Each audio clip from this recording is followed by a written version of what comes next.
I'm Nick. And I'm Justin, and we can't believe it's already time for the 2019 live stream for The Cure. Thanks to our amazing peers, listeners, and supporters, last year we crushed our goal of $5,000 for the Cancer Research Institute. The Cancer Research Institute is funding research into immunotherapy to create a future immune to all forms of cancer. Every single cent we raise goes to them. And they're also rated over 92% on charitynavigator.org. This year, we're aiming our sights even higher with our most ambitious event to date. Join us May 17th through the 19th on twitch.tv/epicfilmguys for 40 hours of live content from us and other amazing shows who will join us to try to reach $7,500. Please visit www.livestreamforthecure for more information or to find out how you can be a part of the event. Together, we can make a difference.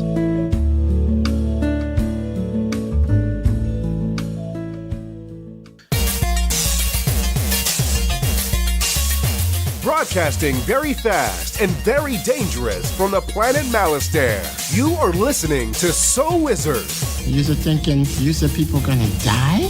The only podcast to make the Kessel run in under 12 parsecs. There'll be no one to stop us this time.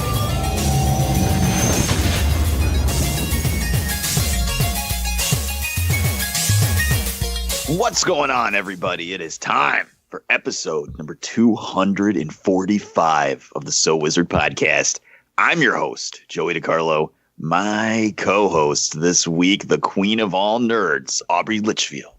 All right, partner. Keep on rolling, baby. You know what time it is. Dun. You broke my radio voice. Hold on. And the expert, Mr. Marquis Marcellus Reagans. What is going on, everybody? Hello. Hello to all the ladies out there in podcast land.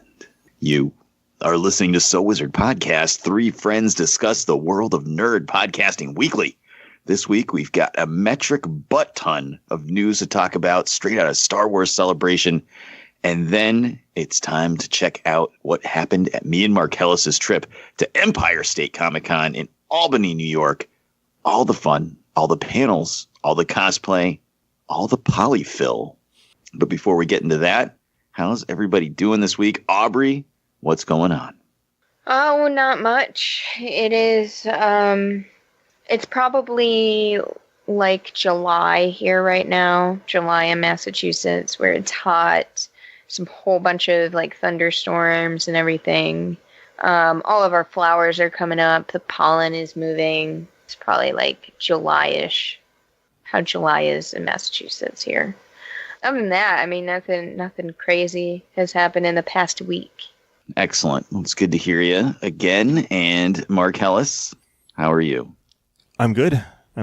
I finally finished editing last week's episode, and I am ready to move on to this week's episode. I hear you. It was fun to spend a whole day with you in Albany, New York, but I am really tired. So, How was your week, Joey? You were gone last week. Oh, I know. I was very sad to miss last week's podcast. So, basically, what happened was my life is very precariously balanced, and usually, because we're crazy, we always try to review the movies the weekend they come out, so we can have the show up right away for you. Because we're nuts, and I couldn't find time to get a showing of Shazam in last weekend. Like, I had to go see it with my kids. They both want to see it, and so there's no way I couldn't be a dick and like just go see it without them. And monetarily, like it cost me so much money to take the three of us to the movies anyway. There was no way I was going to go again by myself and then go again with the kids. So especially after just spending like $50 on in-game tickets. So. Friday, my daughter had something going on Friday night, and I had to work Friday night, so I couldn't go Friday. And then Saturday, I had to work Saturday night, and my daughter had something going on Saturday. And then Sunday, my son had a birthday party, and then on Sunday night, I went to my friend's house, Derek, from Not Another Nerdy Podcast, and we watched WrestleMania. So it was just, the weekend was so booked, it just, I couldn't fit it in. So I don't know. Thankfully, DD Sweets was very nice for them to fill in for me last week. And Sad. I missed my first show since last February, but I'm back. I'm thinking I'm back. Yeah, it was nice having Didi on and getting his opinion on Shazam. I still haven't listened to that part of the show because I still have not seen Shazam yet. Yeah, we spoil it right from the jump, like right from the beginning. Right. So I'm waiting to see Shazam, and I'll go back and listen to your guys' opinions. I don't know if I'll be angry or happy or agreeing or disagreeing, but hopefully I'll get that in at some point this week. So I'm always trying to get it in every week. This week especially, I got to make sure. So, and I'm exhausted from the con yesterday. Yeah. So that's what being awake for 23 straight hours will do to you. But that's neither here nor there. We'll get to that eventually. Marcellus, why don't you tell the listeners, because every episode could be someone's first, where they can find more So Wizard Podcast. All right. So everybody can go to SoWizardPodcast.com, where you will find new episodes every week. You'll also find some movie reviews from yours truly. You'll find some Netflix and Amazon streaming picks from our buddy, the awesome Adam Wallyhawk. You'll find some of our merchandise there. You can purchase some of our t-shirts. Look good while you're representing the show. A great way to support our show is by doing your Amazon shopping right through the link that we keep on the website. Click on that A, the big yellow A. You do your shopping, you receive your Amazon products, and you'll be helping out our show. Another great way to support our show is through our Patreon page, patreon.com/SoWizardPodcast. A small monetary donation, and you'll receive bonus content from So Wizard Podcast. If you look on the website, you'll find our Facebook, Twitter, and Instagram pages. You can hit us up on social media. You can also find our podcast on the Apple Podcasts. Give us a 5-star review while you're there. Find us on the Stitcher Radio app for your tablet or smartphone, Podbean, Google Play, and also through Spotify and through an amazing app called Podcoin, which we've talked about on the show before. Shout out to all of our podcasting buddies all over the world. Back to you, Joey. Hello, ladies. How'd you like to spend a little quality time with this sexy bod, huh? Yeah, buddy. Amazing. All right, Marcellus. We got a lot to discuss. Drop it like it's hot. Let's get at this news. Yo, pump it up. It's time for the news. Yo, we getting ready to bring you the news, boy. All right, so this week, it looks like it's all Disney stuff. They announced they're doing a Star Wars celebration right now in Chicago, and Disney, obviously because they own Star Wars, is making a lot of noise for what's going on with the Star Wars universe and a Disney universe for that matter. So let's start with the talk of the Disney Plus app. We had talked about it before on the show. They did announce a price, $6.99. Looks like it's going to be coming out in November. They did announce that there's going to be possibly a show based around Hawkeye and Kate Bishop, which sounds pretty cool. They gave us some clips from The Mandalorian and some other teases of things that they're going to be coming out with. So what do you guys think of, I know I probably asked you this before, but what do you guys think of Disney Plus only coming in at $6.99 as opposed to all the other streaming services? And with it starting in November, we having a date, or we have a time and a price.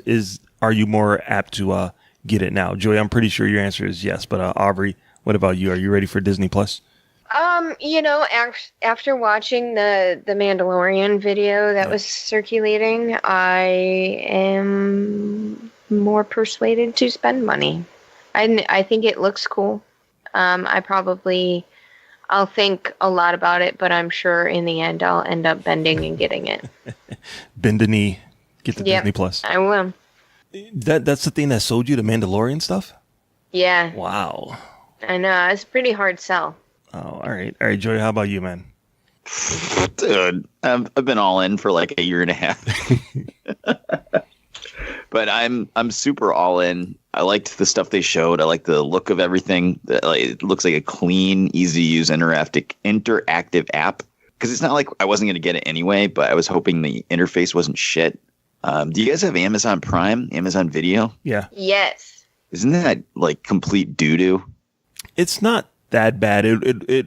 I don't watch it that much, but it helps if you know what you're looking for.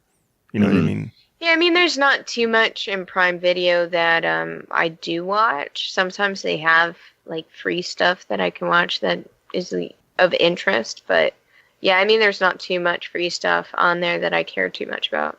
I hate the app. We only use it on our TV. Maybe it's different on mobile or through a console, video game console. But in terms of the smart TV app, it's trash. And I don't even really like the new way the new Hulu looks either. But like the interface for Disney Plus looks nice and clean and easy to use. So I'm all in there. Obviously the content, MCU shows direct from Marvel Studios with actual movie actors. I mean, come on. Are you kidding me right now? Like amazing. And obviously, we'll talk a little bit more about it when we get to that. But the Mandalorian looks fantastic. High School Musical, the series. Anybody? No. High School Musical, the musical, the series. What about Monsters Inc.? Aubrey, does Noah like Monsters Inc.? Surprisingly, no. He's more into like Aliens versus Predators right now. Because they announced Monsters at Work, which is going to have like all the original cast from Monsters Inc. come and do the TV series. So. Yeah, somebody made like a Lego version of Alien on YouTube, and now that's all he wants to talk to me about is Alien versus Predator. Yikes. Yeah. And I'll just show him Alien versus Predator Requiem, and he won't like it anymore. We had a discussion about how he can't watch it until he's 60, and he thinks that that's great. Oh, wow. Okay. Well, my daughter's only got 2 more years before she's officially allowed to play with Bratz dolls. So maybe they can hang out together and play Bratz and watch Alien. Yeah, exactly.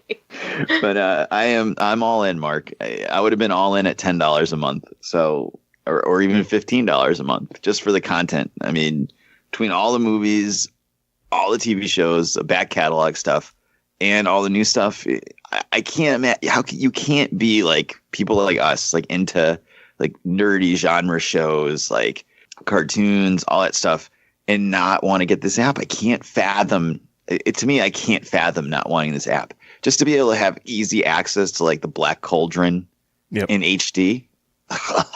My body is ready.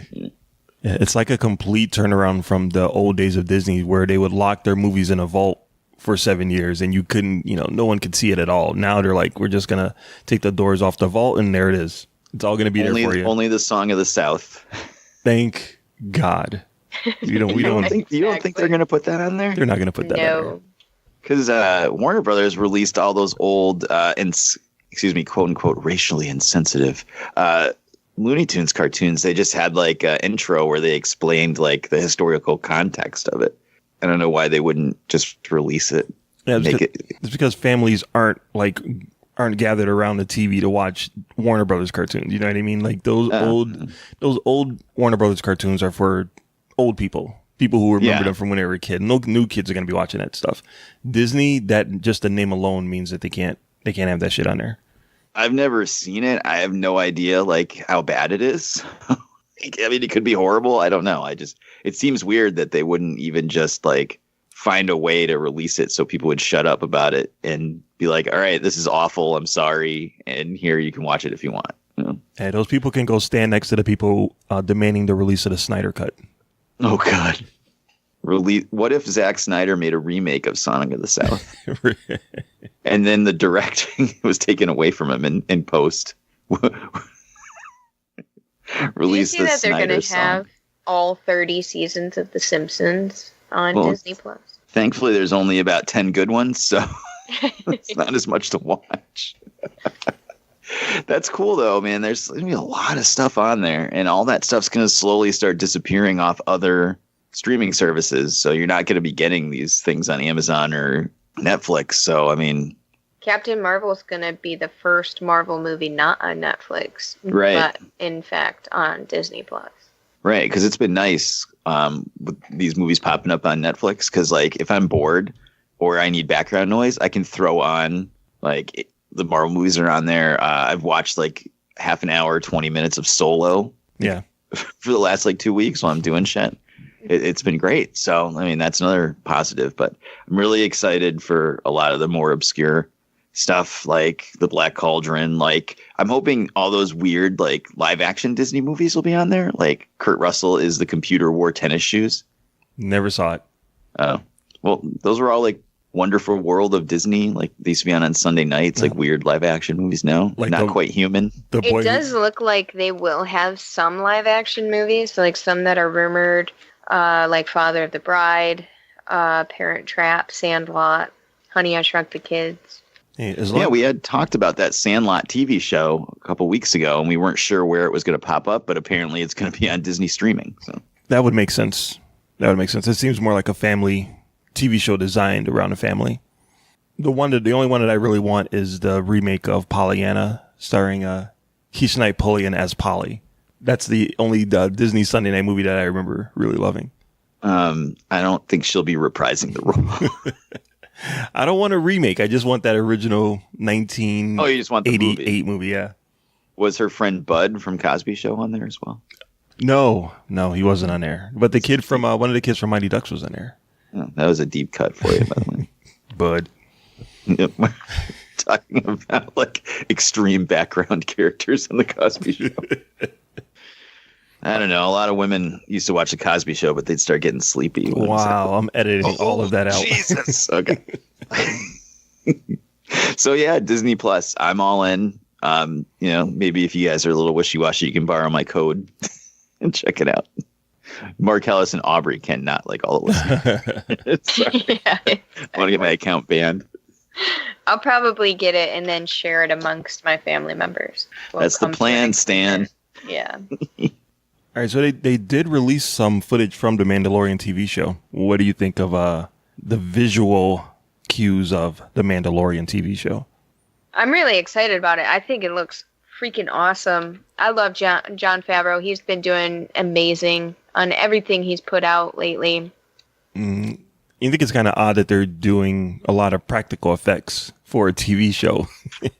One of the main reasons why we haven't had a live action Star Wars TV show in all these years is because it costs so much money to recreate those worlds. And here we are all these years later, and they're making a live action Star Wars TV show, and they're using practical effects, like models, like real models, not CG models, like actual models that they're filming an old school way. That seems like it would take a lot more time and a lot more money. Seems like they're moving backwards.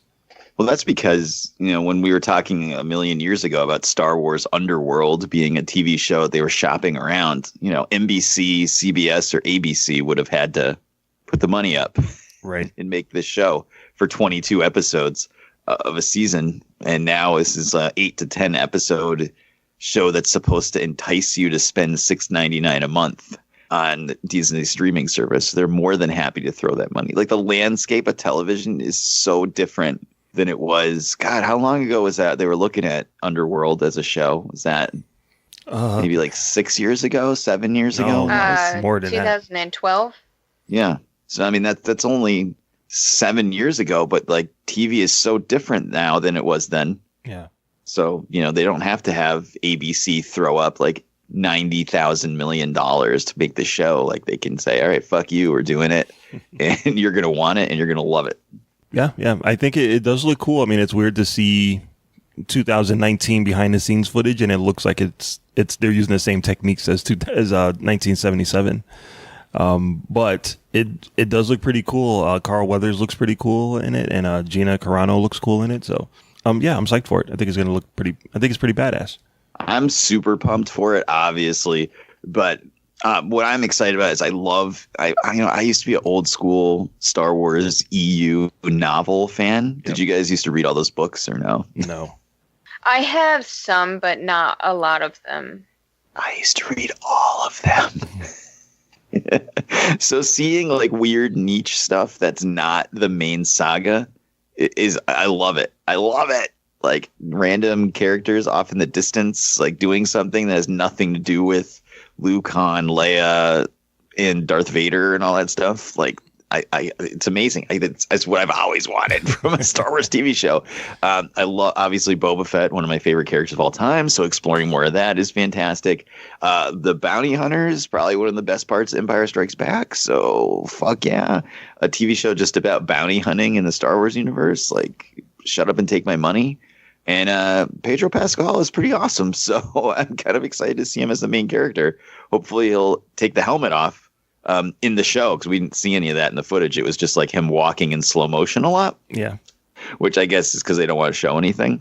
But, I am super excited about it. And I read online that someone else saw more footage of it, and they said they showed every bounty hunter from Empire Strikes Back except for Lam.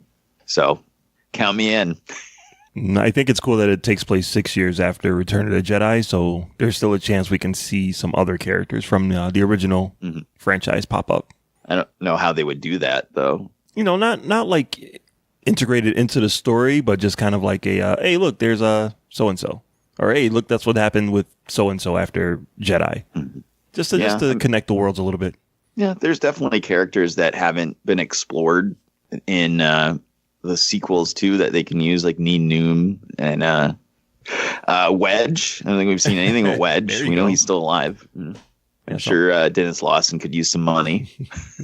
And, hey, if this is a big hit, which I can't imagine it's not, I know they've talked about taking what they were going to do for an Obi-Wan movie and making it into the next series on Disney Plus. So I really want to see a Leia solo show. I'm interested to see how she got to be the person that she is. Millie Bobby Brown as young Leia. Book it. Yeah, it'd be amazing. Yeah, I would be all for that. All right, so there was also a preview for the new Star Wars game Jedi Fallen Order.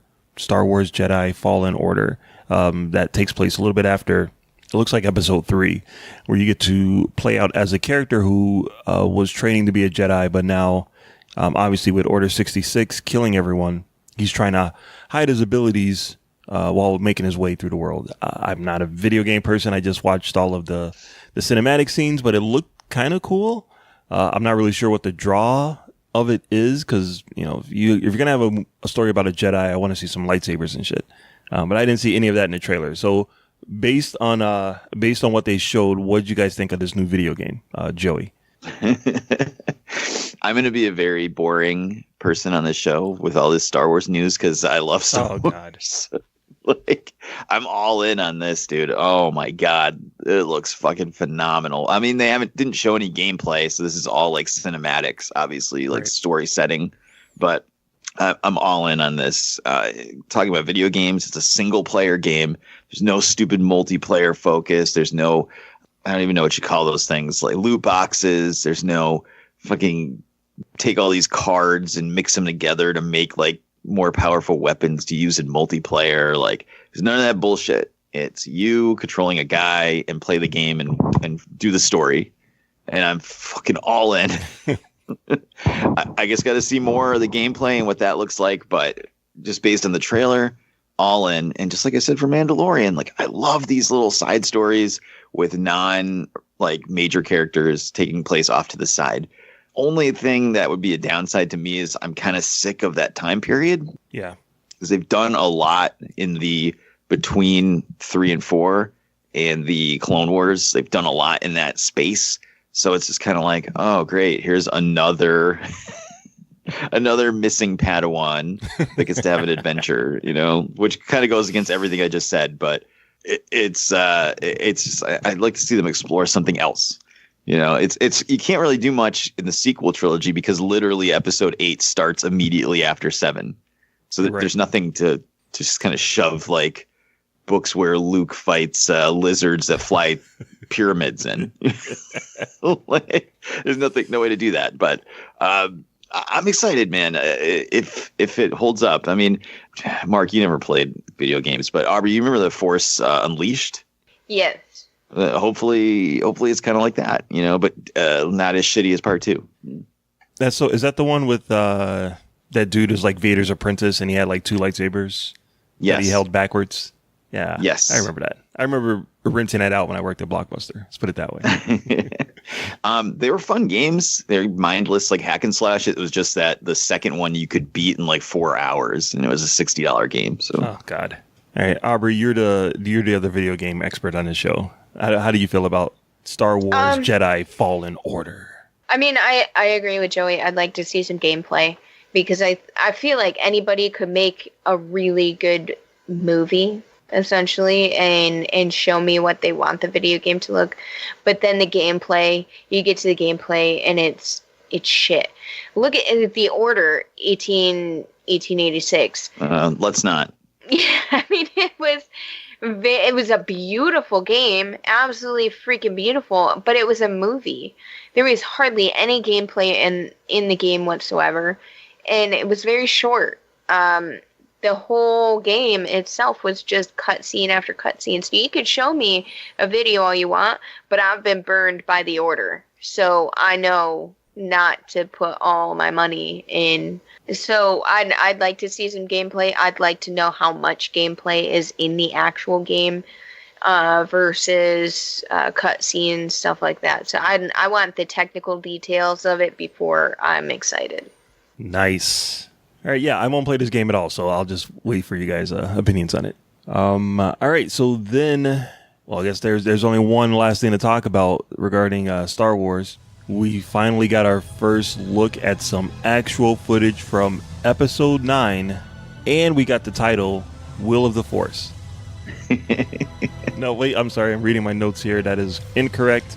The actual title of the next Star Wars movie is Rise of Skywalker. We got to see Rey with, it looks like she was doing some training, going up against a, what looks kind of like Kylo Ren's TIE fighter. They did edit the footage so... Excuse me, that's a TIE silencer? Oh, sorry, I apologize. Kylo Ren's TIE silencer. The footage was cut to look like he was piloting it, but I can't trust any of those trailers. We got a look at all of the group, except for Rose Tico, which I'm a little saddened about. We got a look at a new droid, a look at the villains, and a look at one scene that, I'm not going to lie, I almost teared up when I first saw it. Lando Calrissian is back in the franchise. He was piloting the Millennium Falcon next to Chewbacca. And a little bit of a surprise towards the end of it. So, Aubrey, what did you think of this trailer? I am super hyped to see the rest of it. I mean, seeing Lando was fantastic. I can't wait to see what he does in this movie. I don't have any words. I'm just excited. I'm really excited. I can't wait to see more. All right. Joey, what about you? All I said was that I wasn't familiar with Star Wars because I've been too busy liking cool things and being attractive. Yeah. I am super excited for this. I want it all over my face immediately. Like right now. Let's go. Let's go to the movie theater right now. I am so pumped, dude. Anything that like really impressed you about the footage? All of it. All of it. Let's see. Poe Dameron dressed like Drake from Uncharted. Ronnie James Dio is back. The holy diver of a robot that's going to be there hanging out with BB-8. Lando looks great. Yep. Trying to like visualize the whole trailer in my head again. Princess Leia, obviously, that's going to be tough to watch. Yeah, they blended that footage in like really good. Like it looks like new footage of her. They did a really good job. Well, it's all B-roll and extra scenes they cut for Force Awakens and I guess some from Last Jedi. Yep. JJ's flat out said on stage like there's not going to be a CG Leia in this. They're not going to recast or use CG. So I don't know if that means they can't cut her out of like wherever she was in that original scene and like paste it into a new scene or something. But in terms of we're not going to have a Rogue One Grand Moff Tarkin action going on in this. So I'm super pumped, dude. I guess this was better than I anticipated. My excitement level is more than I anticipated. I got to be honest with you. I wasn't like super like frothing at the mouth for this because. And I'm not going to open that door, but The Last Jedi didn't really end on a cliffhanger that made you like run through a brick wall to get to the movies in December. I don't know if you guys feel the same way. Do you guys feel the same way? Like, yes, I feel the same way. I think it ended perfectly. It ended like the old movies used to end with a, we're down but we're not out. Boss Nass lifted up a big orb and said, "Peace." That's how it ended. Yeah, except for there was no orb. No, but Well, that's the thing. Like, it was the second movie in the trilogy. Oh God, here we go, The Last Jedi. But so like Empire Strikes Back, like Han Solo's frozen in carbonite. Luke gets his hand cut off. Darth Vader's his father. What's happening? Oh my God, 3 years later, we have to wait. Like, I didn't feel any of that pull from the ending of Last Jedi. Like, obviously I liked it. Obviously I was like, cool. Can't wait to see what happens going forward. But there wasn't like a hook that was like, oh my God, I have to find out why Kylo Ren cut off Rey's arms and legs. Right. But there was a hook at the end of episode 7 into episode 8. Right. So there wasn't a hook between episode 4 and episode 5. Episode 4 ended with, we made it through. Congratulations. Episode 6 ended with, we made it through. Congratulations. The hook there's only one hook in the original trilogy, and that's episode 5. You got your hook in episode 7 from episode 8. I don't know. I'm just saying, like, it didn't leave me in a place where I was like desperately trying to figure out what's going to happen. So I was excited, but then you know how I feel about Star Wars, right?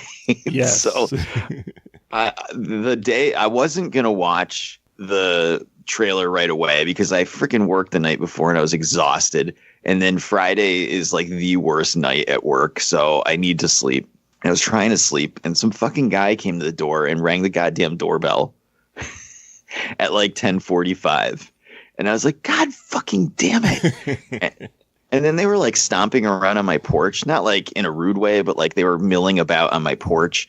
And there are people that will go to people's houses and like ring the doorbell and see if anyone answers. And then if no one answers, then they'd like fucking break into your house because no one's home. So I'm like, well, that's not fucking happening here. So now I got my baseball bat out of the closet. I'm like peeking out the window. Like, what's this fucking guy doing? And it was just some guy with a clipboard, like, he was checking his phone and like getting himself back together and going on to the next house. But now I was fully awake. Of course. Adrenaline's pumping. You're ready to like kick some ass. Right. So it wasn't as bad as the time the fucking water meter guy was just in our backyard randomly without asking. And I had to go outside and be like, this is a good way for you to get shot. So next time you might want to fucking like knock on the front door before you start just walking around in my backyard. Because like I wake up to a noise in the middle of the day. I'm all groggy and there's just some guy I don't know in my backyard. Well, castle doctrine. I don't know. Anyway, I sat down and I was like, fuck it, I'm going to watch the whole panel. And just sitting there waiting for the countdown, hearing the Star Wars music, I'm like, I love Star Wars. Watch the panel and I'm like, I love Star Wars. And then the trailer played and I'm like, fuck, I'm all in. Mm-hmm. I'm all in.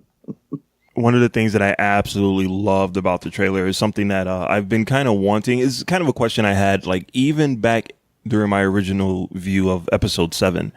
I wanted these characters to feel like they earn the right to be the new face of the franchise. You know what I mean? Like, I wanted the next generation of kids to grow up watching these Star Wars movies and feeling the way that I felt when I saw Luke, Han, and Leia.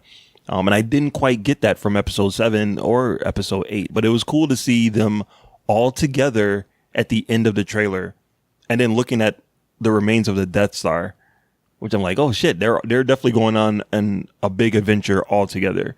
And then you get the Emperor's laugh at the end of it, which definitely I wasn't quite sure what it was at first. I wasn't able to say that that's definitely the Emperor. I thought it could have been Snoke, for all I knew. But then seeing Ian McDermott at the during the footage after they played the trailer, seeing him on stage, I'm like, oh yeah, they're definitely referencing the Emperor. So yeah, I'm psyched to see that this movie looks like it's going to be more of an old school Star Wars adventure with all of the main characters together. Aubrey, how do you feel about the Emperor coming back? I'm curious to see how that happened. I don't think he'll be back like people think he'll be back. You know what I mean? Like, people are expecting him to be a character, like walking around. No. Maybe he'll be a ghost. Mm-hmm. Right. Well, they don't have. Oh God, here we go. I'm really sorry. I promise you guys, I have known the touch of a woman. I promise. Dark side users can't turn into Force ghosts after they die, but the dark side can inhabit a place. So it's very possible Palpatine still died at the end of Return of the Jedi, but since he was such a powerful dark side user, his essence kind of imbibed in that area of the Death Star that's crashed on Endor, and they have to go there and do something involving some kind of MacGuffin that also involves dealing with his spirit and essence being in that place. Kind of like on Dagobah when there was a dark side cave, or on Octo when there's a dark side hole in the ground. Mm-hmm. Thank you for attending my TED Talk. Thank you. That would make absolutely perfect sense, because the Death Star is like the epitome of evil in the universe, and the Emperor was the main dude. So him dying in the second Death Star, it would make sense that you would travel through that, and that's where you'll be tested, like Luke was in Empire. That makes perfect sense. Right. And that's, I mean, when I see a lot of people shitting on the trailer, I think that they're really expecting like Emperor Palpatine to be up and walking around and like being Snoke or Kylo Ren type archetype in this movie. And I don't think that's what they're going for at all. But who am I to talk? I'm just a longtime Star Wars nerd. They'll find his chair at the bottom of the water, and it'll slowly turn around, and the Emperor will just be sitting there like, "Oh, it's about time. Somebody come get me out of this chair." Gonna be like, "I'm back, bitches." I'm thinking I'm back. That's right. Guess who's back? Back again. So yeah, the movie is coming out this year. I am glad that they held off giving us any kind of footage until this point in time, because it doesn't seem like it's that far away. It'll be out, I believe it's December 20th of this year. And I'm ready. I think it's going to be good. It's going to wrap up the new trilogy, and it's going to wrap up the entire Skywalker saga. Oh, what did you guys think of the title, Rise of Skywalker? It's really cool. I wasn't expecting it to be Rise of Skywalker.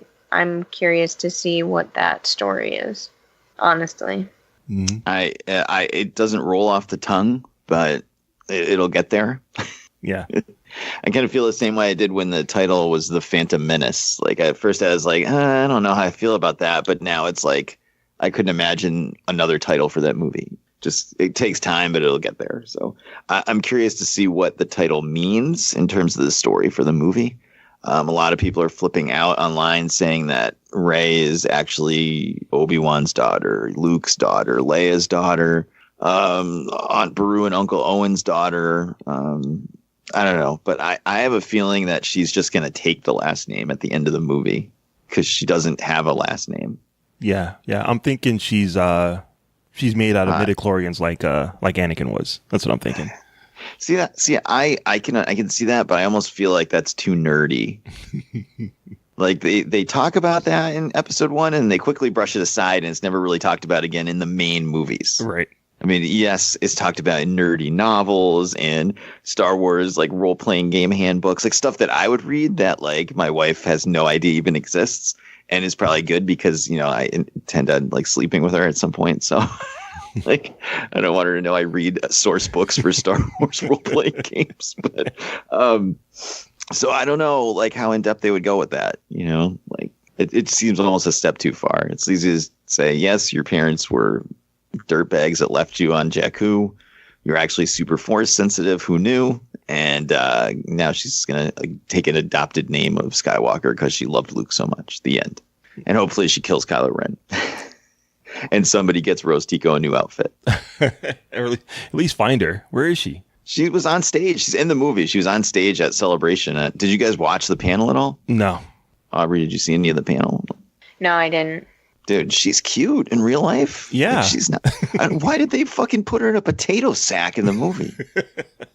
They're like, I'm sorry, it's in Daisy Ridley's contract that we can only have one attractive female in the movie, so we're going to have to make you look as dumpy as possible. She's a resistance fighter. She's not there to be like eye candy to the resistance. She's there to like fix stuff. Well, get her at Jabba's palace or something. Yeah, you're going to say that. She's not that bad. It's not that bad looking compared to what she looks like in the movie. So I don't know, dude, what they were thinking, but I'm excited. I'm super excited. Like I said on Twitter, it's very hard for me to have rational conversations about Star Wars because I just love it so much. Mm-hmm. It's so ingrained in me. It's a part of me.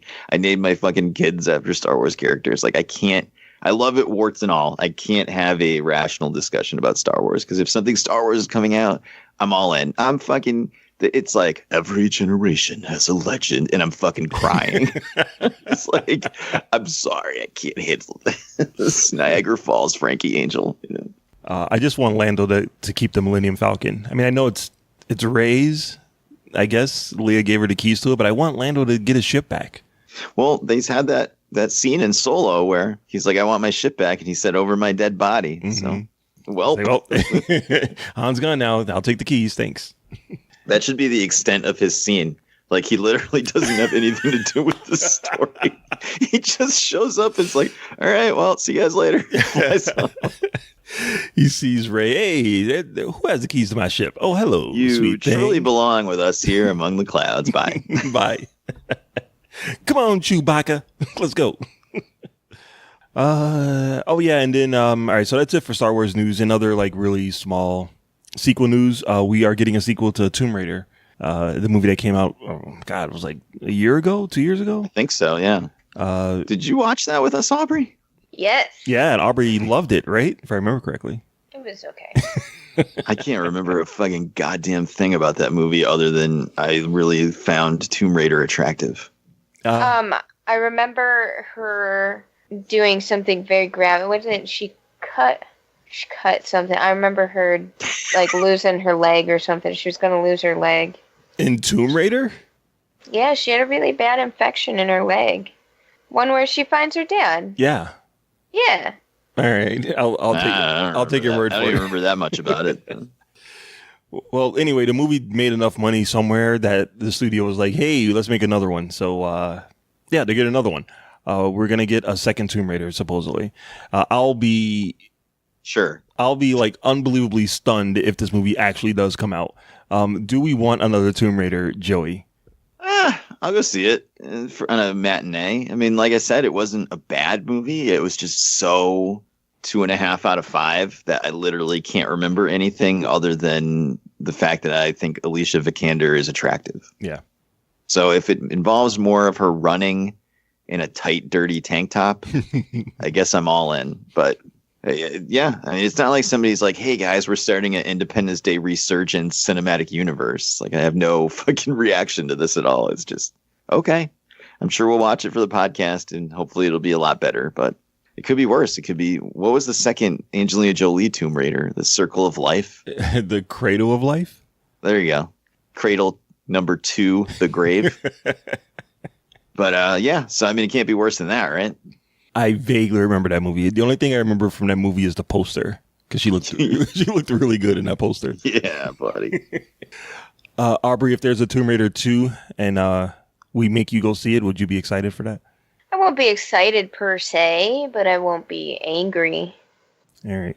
I'm looking forward to it being Adam Mollyhawk's Netflix streaming pick in a couple of years, because that movie's never going. That movie is A, not coming out, B, never making it to the theaters if it does get made. It's going to make it to the theaters because it probably made like a bunch of money in China or like some other foreign country. And that's why they're making it again. Yeah, that's what I said, dude. It made money somewhere. It wasn't here. It wasn't here in America, but it made some money somewhere. So is this going to be like Pacific Rim Part 2 and like China's going to show up to help Tomb Raider and they'll just periodically stop to talk about how amazing China is and how people who live in China should buy movie tickets to their movie? Probably. Oh, well, at least we get Alicia Vikander in a tank top again. I'm good. Yep. So that's all I got for the news this week.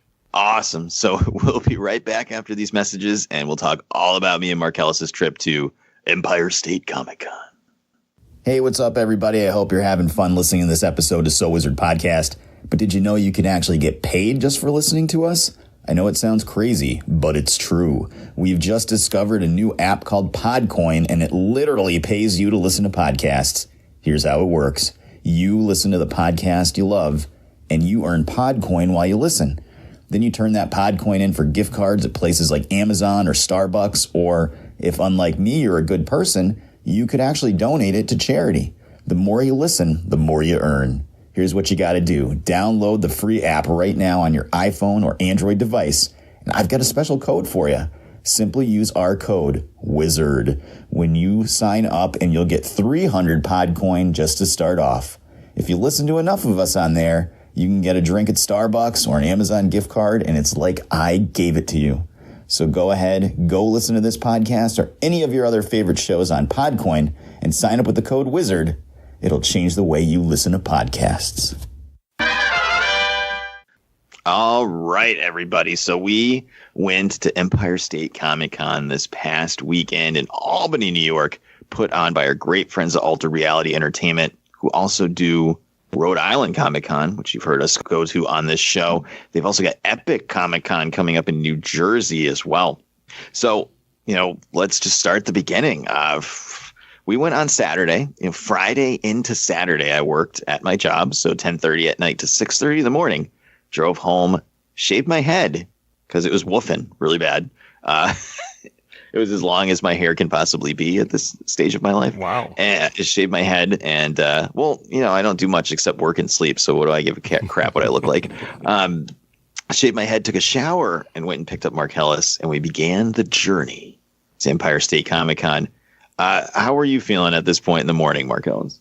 I was fine. I was up and ready to go. I downloaded the app so I could organize the day, organize the panels I wanted to go to, and see the creators that were going to be there, and packed up everything, microphone and the recorder and my notebook and, battery charger and all of that stuff. And I was ready to go. It was good to go. Sweet. So, we're about, I'd say about an hour into driving down there. And then I got a message on Facebook from our good friend Ace. Some of you may have heard on the show before, who is a really cool guy who runs Lock City Anime Convention. And he also, with his wife, runs Geek Patch Trading Post, and they sell custom geek decor, which is like pillows, handbags, keychains, like light switches that are all like nerdy themes like Nintendo or superheroes. Actually, some really cool stuff. I got a Zelda light switch for my son's room from them. But he messaged us and was like, hey, are you guys at the con yet? And I'm like, no. Because, of course, I have to text while I drive 95 miles an hour down the highway. No, we're on our way. We're in the Berkshires, which is kind of like the start of like the end of Massachusetts going towards New York. And he's like, okay, well, we need some polyfill. I need a like 10 pound. Was it 10 pounds or what? Like a giant box. Giant box size. Yeah. Yeah. Of polyfill from Walmart. And, he's like, I don't know if you guys could stop and grab it for me and bring it to the con with you. And obviously I'll pay you back when you get here. So we're like, all right, why not?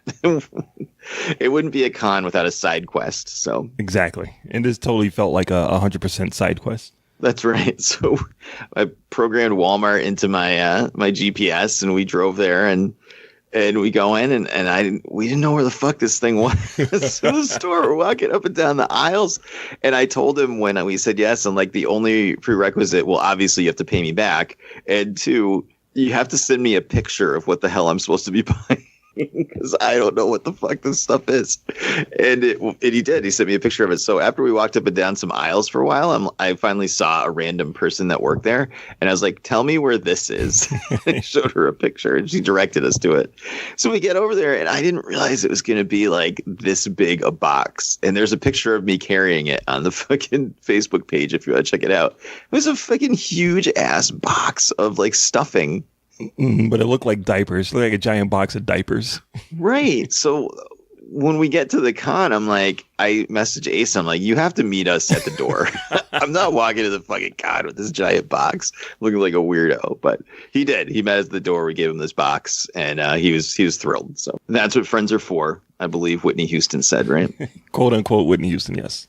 So, yeah, that was our exciting side quest that we get to perform before we even got to the show. But we got there, headed in, and we met up with our good friend Adam Wallyhawk, who was there with us as press.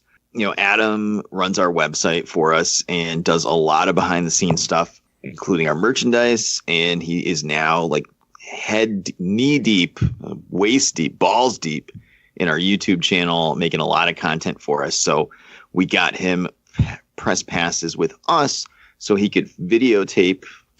Yikes, am I aging myself, Mark, when I say videotape? Yes. What the hell is a videotape? Can I find that next to the payphone? So he could Betamax. I mean, he could film, us walking around and some different stuff that we saw and did and we can hopefully make a cool YouTube video out of it. So he did film most of the day at some of the panels and on the show floor, even though we weren't supposed to film some of the stuff we filmed, but we did anyway.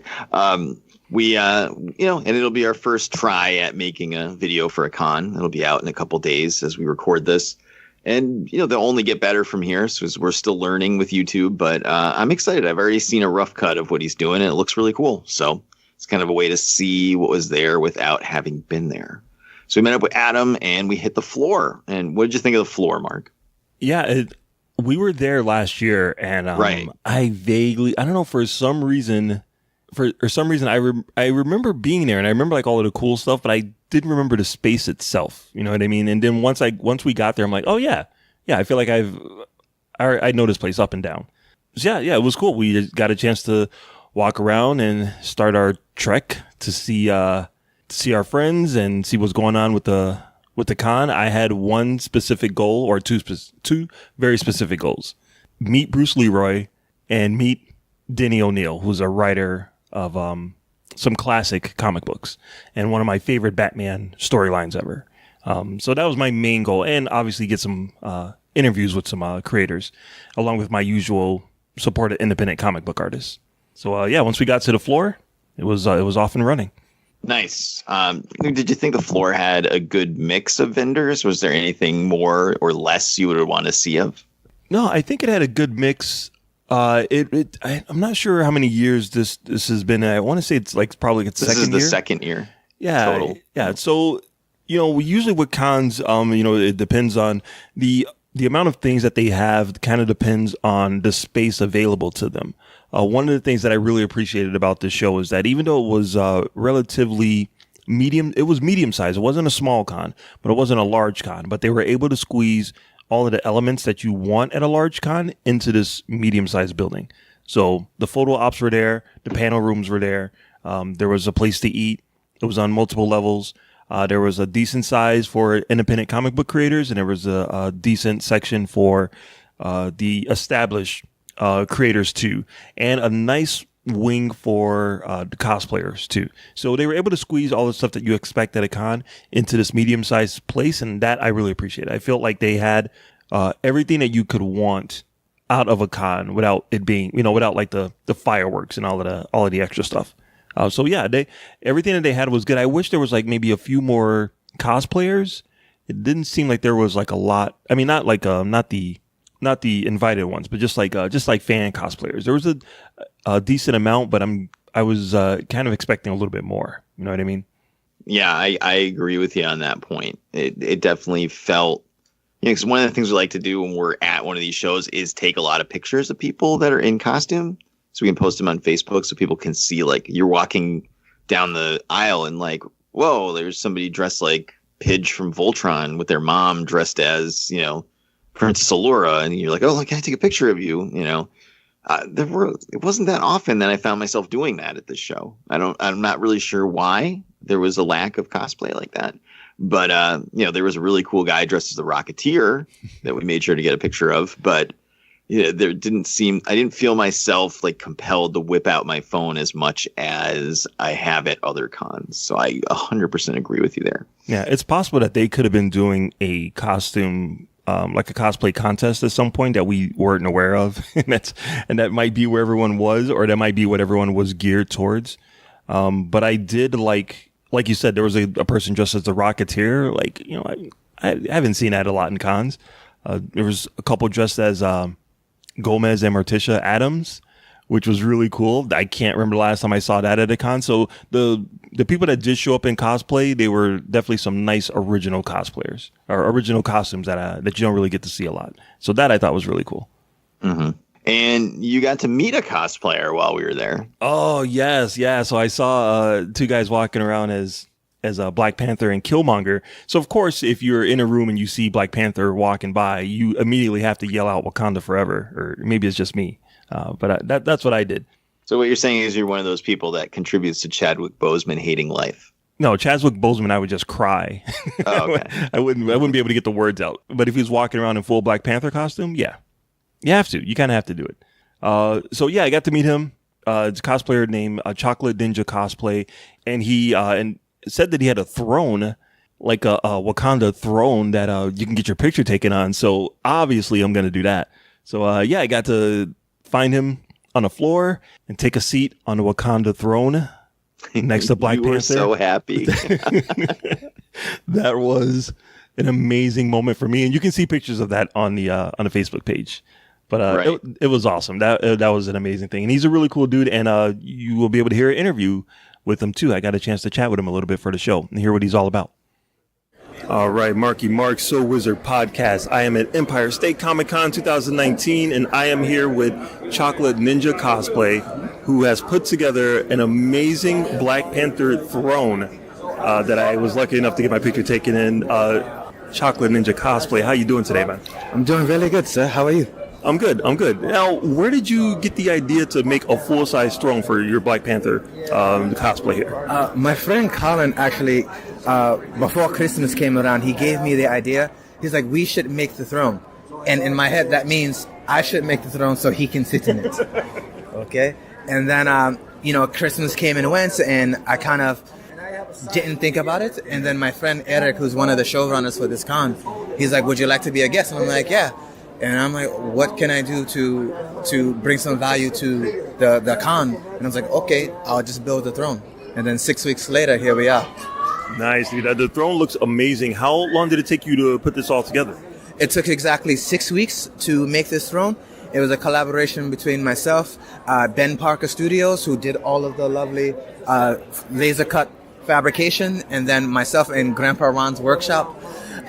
We fabricated this throne out of plywood and number 2 pine. Now, do you do any other kind of builds at all, or was this kind of like your first time digging into something like this? I've worked with 3D print before. I have a Doomfist cosplay from Overwatch. I've also done many different things out of foam fabrication and stuff like that. Sometimes I get things custom made, like my suit is made from RPC Studios. I do a Scorpion cosplay and all sorts of different things. Nice, man. Nice. So, all right, completely on a completely different topic. Obviously, you love the Black Panther movie. What are you expecting to happen for either Avengers Endgame or Black Panther 2? I expect in the Endgame for, obviously, T'Challa to be resurrected, and it'll be... He'll have, maybe a minute of screen time of him coming back to life, and that'll be about it. But for Black Panther 2, I'm expecting him to actually, with the Fox merger complete, him to meet Storm. Oh, okay. If he doesn't meet Storm, I expect him to give up the mantle of King, and something to happen to him where Shuri then becomes the Black Panther. Because there's a story arc between him actually battling Nakia and her becoming the villain. And so something along those lines, because, Killmonger's no longer in the picture and Claw's no longer in the picture, so where else can they go? That's a good answer. All right, so, my man, where can people follow you if they wanted to check out some more of your cosplay and see what else you have going on at the other conventions? The next convention I'll be at is Anime Boston. And then after that, I'm playing around with the idea of going to Epic Con down in Atlantic City. And then after that, it would be Terrificon and Granite State Comic Con. My social media is Chocolate Ninja Cosplay on Instagram and Facebook. Nice, man. Well, thank you very much for taking the time to talk to us. You have yourself a good day, man. Thank you. Awesome. Well, it's good to hear from Chocolate Ninja Cosplay. I will certainly agree with you that their throne and costumes were awesome. Yeah. So you guys should definitely follow them on Instagram and Facebook. Yeah, and invite them to your cons. Definitely. Seriously, we go to a lot of cons. I don't think I've ever seen a Wakanda throne where you can sit on. It's amazing. Excellent. So, yeah, that was cool. And then we did go to some panels. So the first panel we went to was Writing and Visual Storytelling with the Pros, which was about comic books and the creative process for making comic books. And we had some pretty legendary writers there. We had Carl Potts, probably best known for his work on Doctor Strange. We had Ron Mars, who you would probably best know for creating and writing an extremely long run on Green Lantern with Kyle Rayner. And, of course, Mark Denny O'Neill, who's written a million things for DC, but probably most famous for his work on Batman. And you met him later on at his table and got him to sign an issue of the Venom storyline, not Venom, Spider-Man Venom, but... Yeah, Denny O'Neil is one of those guys that if you ever watch any kind of documentary that talks about Batman and they sit down with some of the like original creators that worked on the stories, he's on almost every single video. That's how I got to know him. I mean, obviously I read the book when I was younger, the Venom run, but I recognize him from being a guy in all of the DC Comics / Batman documentaries. He's one of the talking heads, and he's awesome. He's been in the business for a while. He's 79 years old right now, coming up on 80 this year. So it's ironically the same age as Batman. I just realized that. And he's such a cool dude. The interviews that he gives on those documentaries were awesome. So Venom was one of those storylines that back in the early 90s, when the world was like fully engripped in Batman hype, DC announced a run called Legends of the Dark Knight, which was going to be specific stories about Batman.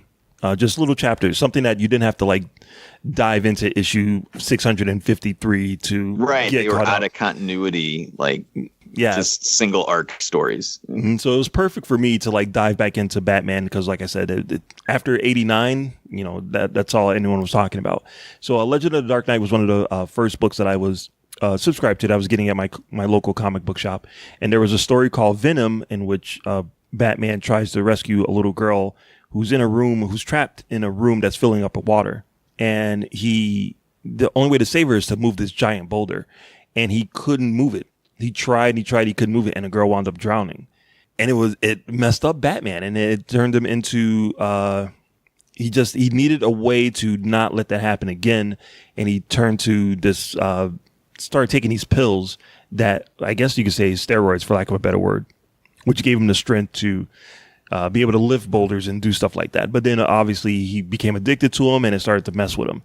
In that storyline, I don't know, I don't want to say it affected me, but I was blown away by how detailed and how dramatic it was. It was a really good storyline, and it stuck with me. Out of all of those Legends of the Dark Knight stories that I read, that's the one that I remembered, because seeing Batman fail like broke my heart. So I knew Denny O'Neil from writing that story, and I love that story so much. I just wanted to meet him.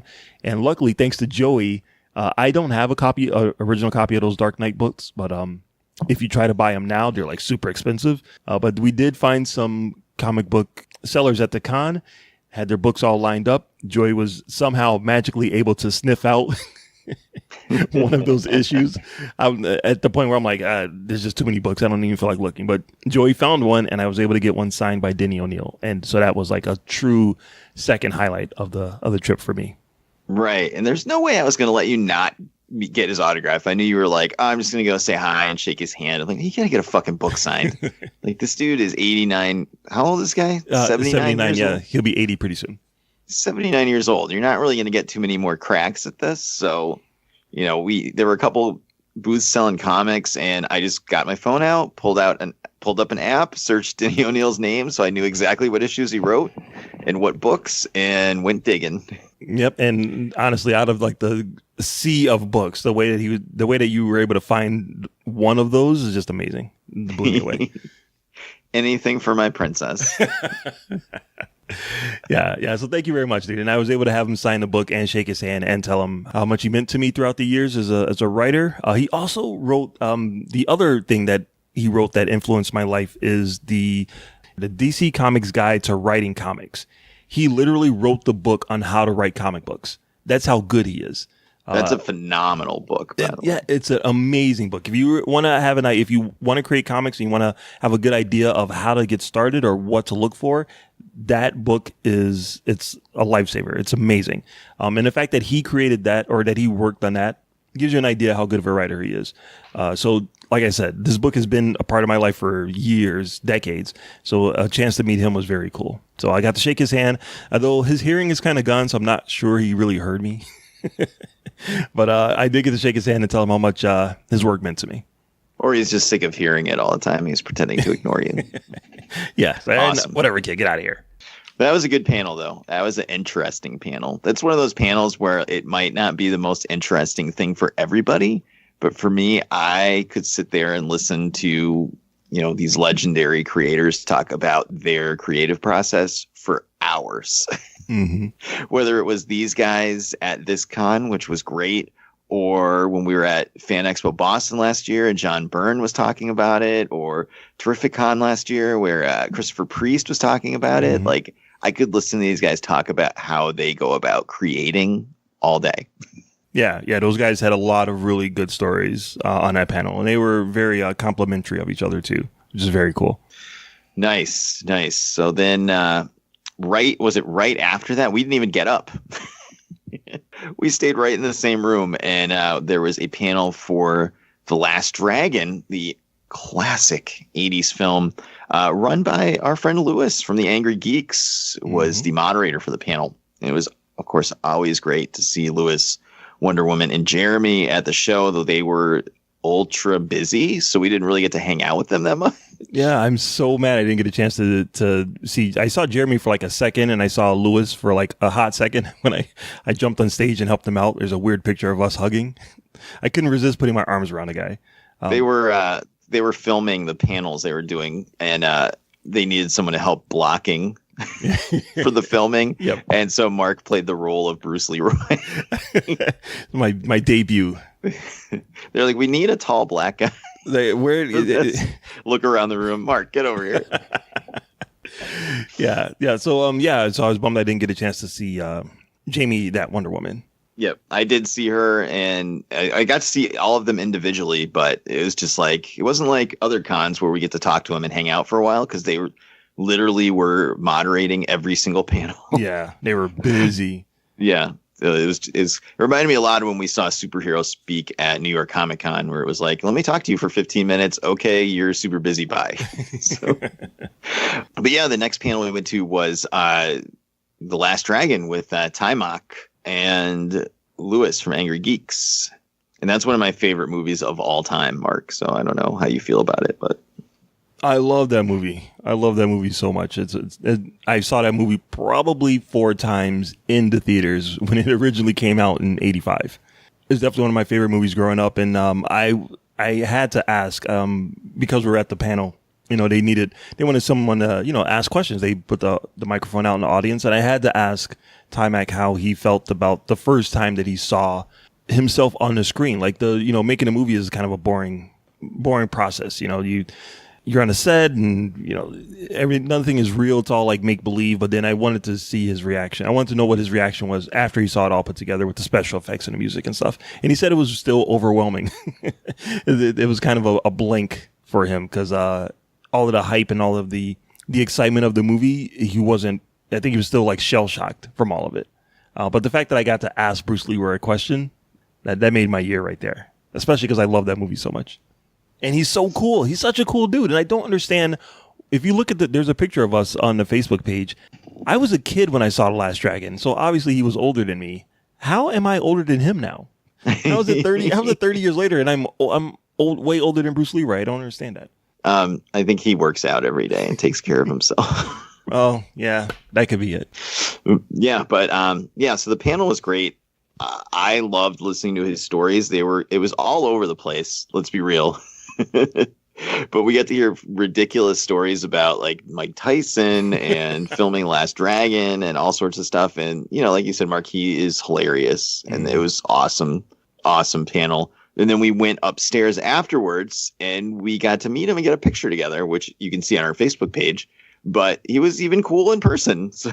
Yeah, he's a very, very nice dude, very cool dude. And I want him to be in either the Star Wars franchise or the MCU. Someone has to take advantage of this guy's talent, because he's amazing. I mean, he said in the panel, he doesn't play like the Hollywood game, so he's not really down for all that butt kissing, but he's such an amazing talent. He needs to be in one of these big sci-fi franchises, one of these big geeky franchises. Oh, they are making Shang-Chi very soon. So seriously, Marvel, call him, please. So yeah, we got to meet him, and that was great. You can see the picture on the Facebook page. We walked around and talked to a couple more of our friends. Zombie Leader was in the house with the Savior's Compound fencing display that you can get your picture taken with, and he was dressed as Indiana Jones' dad. Yep. which is hilarious because it looks great.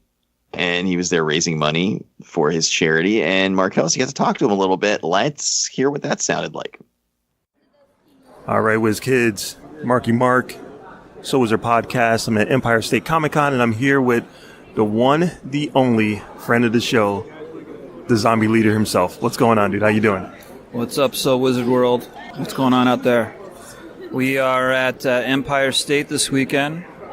This is my 25th year raising money for the Leukemia and Lymphoma Society, and I'm excited to tell you that we are about $3,500 away from $200,000 raised for the charity. Wow. Most of that occurred outside of Con Life, but Con Life is added on out of that about $75,000. Wow, man. So I'm very excited. That's amazing, dude. And every time I see you at one of these shows, your set gets a little bit more elaborate. The props get a little bit more fancy. Talk a little bit about the last thing that you had going on regarding this Walking Dead set.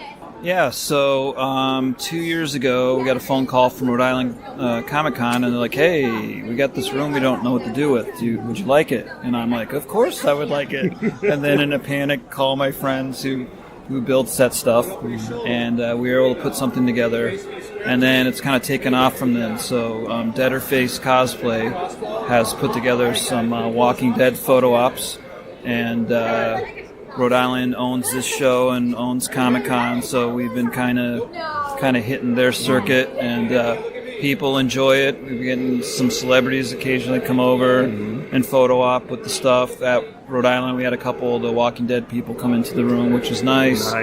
And then even today, somebody from another con happened to walk by and was like, I like what you're doing.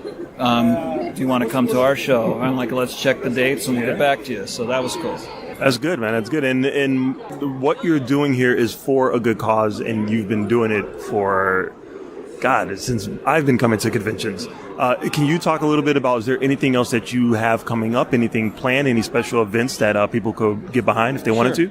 On Facebook, I have a page called Comic Art for Leukemia and Lymphoma. So I kind of, as donations of comic art comes in, I put them up on eBay Giving Works and auction them off. So you can kind of check that periodically for new stuff that comes in.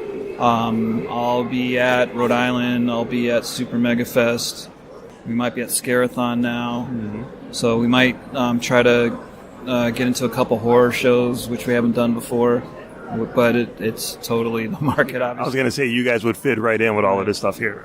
So, we aren't doing as many shows, but I'm trying to do quality over quantity. So, I'm trying to get photo ops when I can. I'll be at Boston, Fan Expo Boston, but I'll be there with, I won't have this set, I'll have the Simpsons Couch Rhode Island with me, and he's got some minions, so they want more of a kid-friendly vibe. So I'm like, I can give you whatever you want, just tell me what you need and we'll make it happen. So they're excited to have us back, and we're excited to be there too. Cool. Now, if people wanted to make a donation to help you out, help you reach your goal, where can people go? Well, you could go to www.lls.org and you can donate right on the site. That's the easiest thing to do. I'm not worried about getting credit for that. Otherwise, catch me at a show. So we got photo ops, we got art donated, autographs, things like that. If you see something, make a donation and take it home with you that day. Well, your cosplays are also on point, man. I'm digging the Henry Jones Sr. outfit. Thank you very much again for spending time to talk to us, and we will definitely catch you at one of the other shows, man. Thanks again. You got it. And have you seen Junior? All right. So, yeah, definitely check out Zombie Leader on Facebook or Instagram, and you can check him out if he's at a con in the area. He's all over the place at just about every con here in the Northeast. So you can definitely get your picture taken with him. Donate some money to his cause and tell him So Wizard sent you. Moving on down the line, we also had our friend James from the Ghostbusters in Massachusetts. Ghostbusters cosplay group was there. We had to talk to him for a little while, do some more shopping, and then we ran into some more friends of ours. Mark, who did we get to see? Well, I definitely wanted to meet our buddy, our friend of the show, Rich Woodall. He was there premiering his new book, The Electric Black, Rich Woodall and Joseph Schmalke. It's a anthology book. It's like a horror, different horror stories that they both wrote and drew together. Rich, you might remember he was a creator of the Johnny Ray Gun book, and he also did another book that I love called Space Force, about Donald Trump's Space Force, which is really cool. So yeah, I got to chat with him for a little bit, and here's an interview with Rich Woodall. All right, Marky Mark. So was their podcast. I am at Empire State Comic Con 2019, and I am here with friend of the show, Rich Woodall, creator of Johnny Ray Gun and one of my new favorite books, Space Force. Rich, how you doing, man? I'm doing really well. How are you doing? I'm good, man. I'm good. So I love Space Force.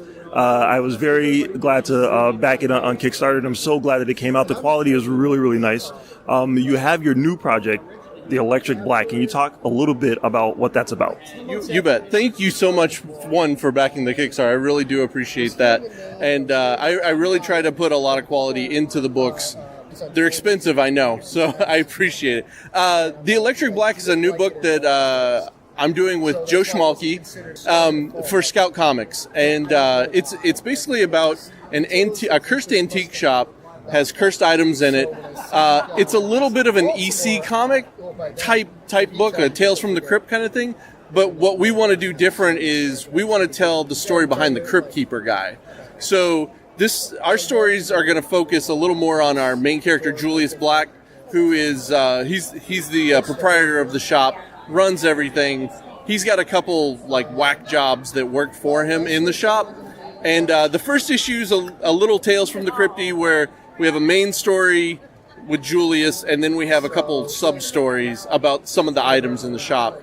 And then in the second issue, it goes in a totally different direction. So we're having a lot of fun with it. It's a great chance. Joe and I both write and draw it, so that's like a weird combo, but we get to split the book in half. He does half of it, I do half of it, and we just have a lot of fun. Yeah, I did pick up a copy. I'm looking forward to reading it.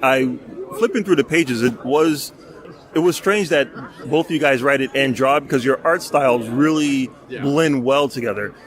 Is that going to be something that you guys are going to continue to do, where you do page together, or you really want to try to focus where you're doing part of the book writing and drawing and he's doing part of the book writing and drawing?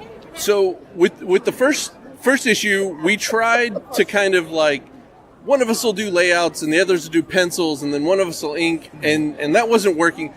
We did a lot of experimenting, trying to see what worked and what didn't work. And now we're on the second issue, and we kind of have our groove. The second issue is a lot easier because it's 16 pages of sub-story, 16 pages of main story. So we both wrote it, but we split it right down the middle in the art. I'm doing the sub-story, he's doing the main story. But with the third issue, there's no sub-stories, it's all main story, and we're going to have to figure out, like we've written it, but we have to figure out how we're going to divide up the chapters into who's drawing what. But then I color everything, and that kind of makes some of the glue that brings our styles together. So it's kind of nice. Like I tried to hone my style towards what Joe does. He's really great about adding lots of shadows and moodiness and stuff. So I tried to emulate some of his inking style and stuff. Now, if people wanted to check out Electric Black, which they should have heard of, you're on social media promoting it all over the place. But if people wanted to check it out, where can they find it? So it's hitting the shelves all over the U.S. and in Europe on the 24th of this month of April, and then if you can't find it at your local comic shop, scoutcomics.com, and they should have, if they're not sold out.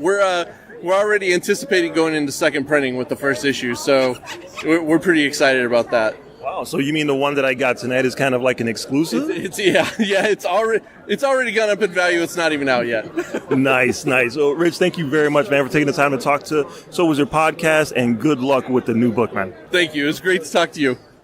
All right.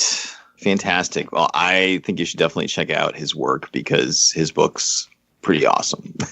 I haven't read the Trump Space Force one yet, but the Johnny Ray Gun's great. And the one that you bought, what was the name of that again, Mark? The Electric Black. Electric Black looks really cool. So probably going to buy a copy of that next time we see him, which hopefully will be at Plastic City Comic Con. But if not, Terrific Con or Rhode Island. There's plenty of cons coming up where we'll see him, so I'm definitely going to probably pick that up. Excellent. And then moving on, we had one last bit of friends that we ran into, Mark Ellis. Yeah, tell us a surprise. We actually ran into not one, but two members of Rock Candy, both of the hosts, Ashley and Maggie. If you're not listening to Rock Candy podcast, what are you doing with your life? You need to listen to this show. It's amazing. We met Maggie last year and at the same con. Right.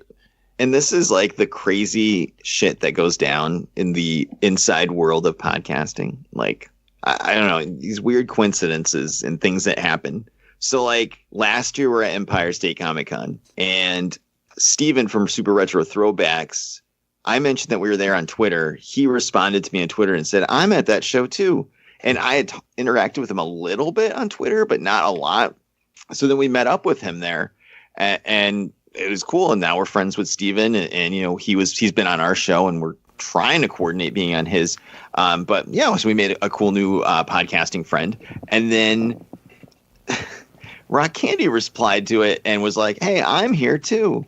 And I didn't even know who that was because I hadn't even interacted with them. We were like, okay. So we went and found Maggie and talked to her and she's like, cool as hell. So we're like, I'm going to check out this fucking podcast.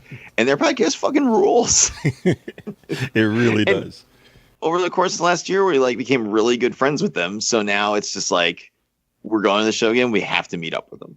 Yeah. And I was expecting to see Maggie there because we ran into her last year. So she was there helping out her buddy Lewis, who has a booth there called Item Get that has like a lot of really cool geeky stuff. He was there last year with some stuff. And there's actually an interview with him, too, that I'm going to play also. But I thought we're just going to see Maggie there because we saw her there last year. But Maggie and Ashley were both there. So that blew my mind that they were together. So I was very excited to speak to both of them for like a little while, to have them talk a little bit about their podcast and beg them to make a K-pop episode just for me.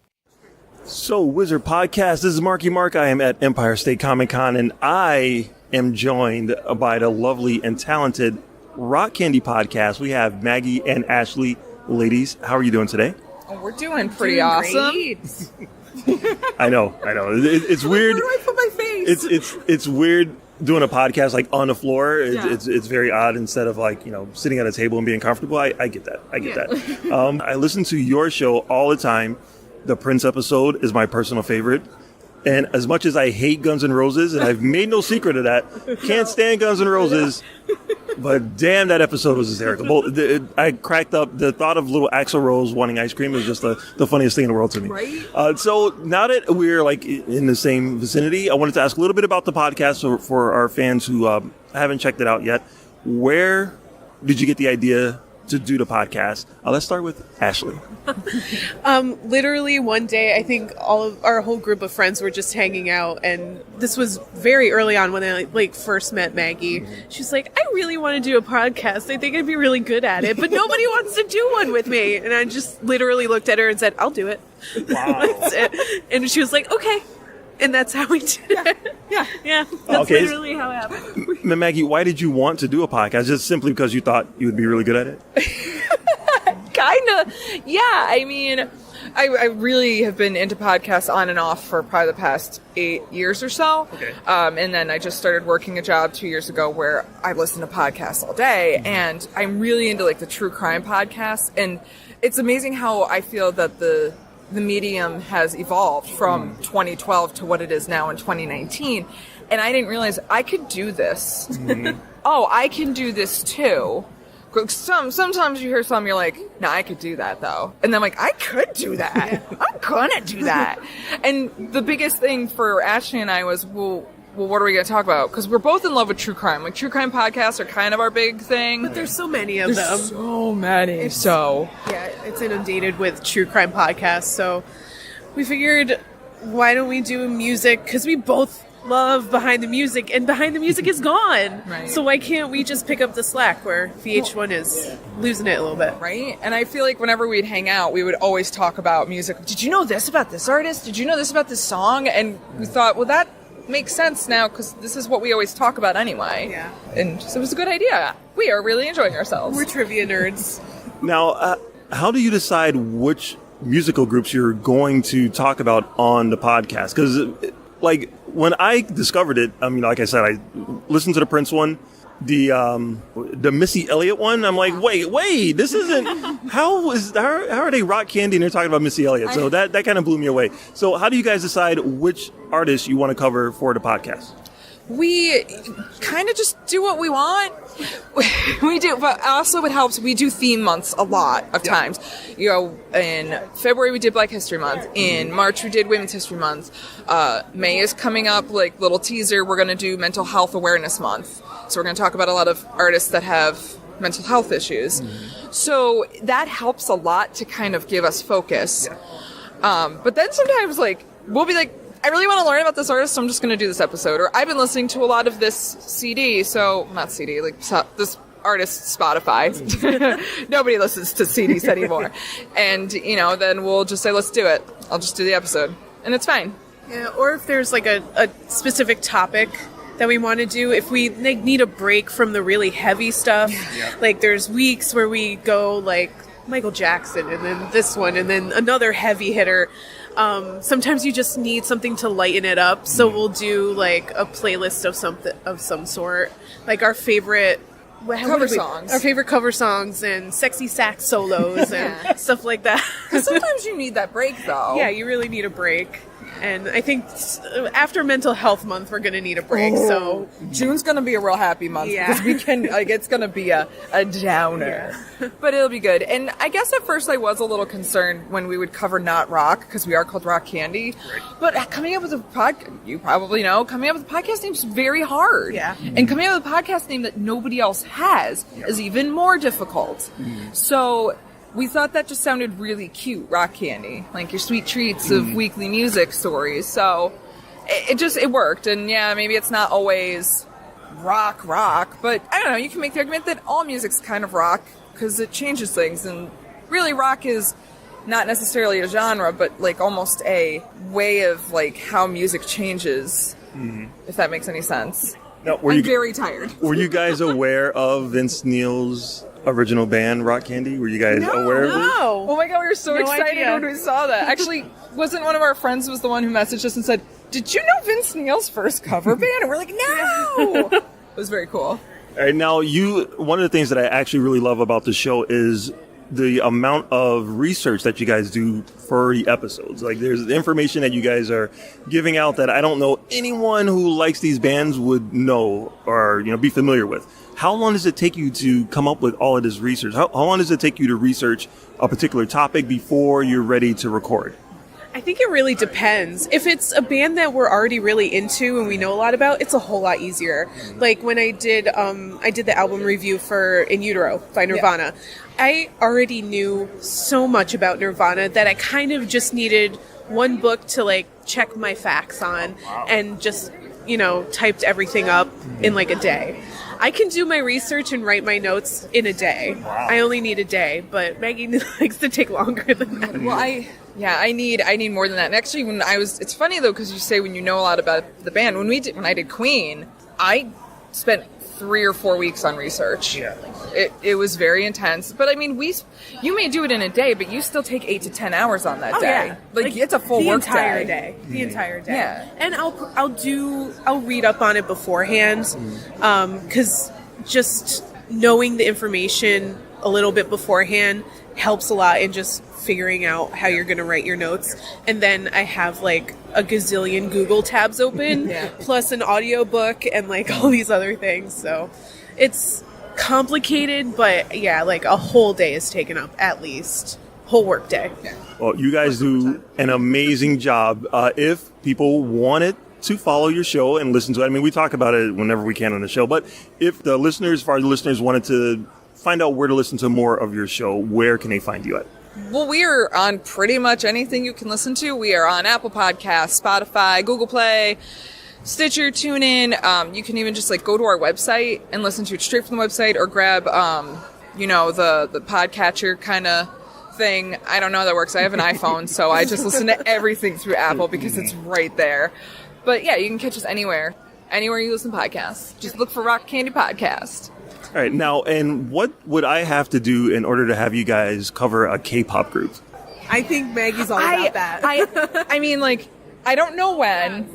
Maybe June, because we'll need it. I actually would love to talk about the phenomenon of K-pop, because it does. I don't listen to a lot of it. I actually was a huge Japanophile in high school and college, so I listened to a lot of J-pop.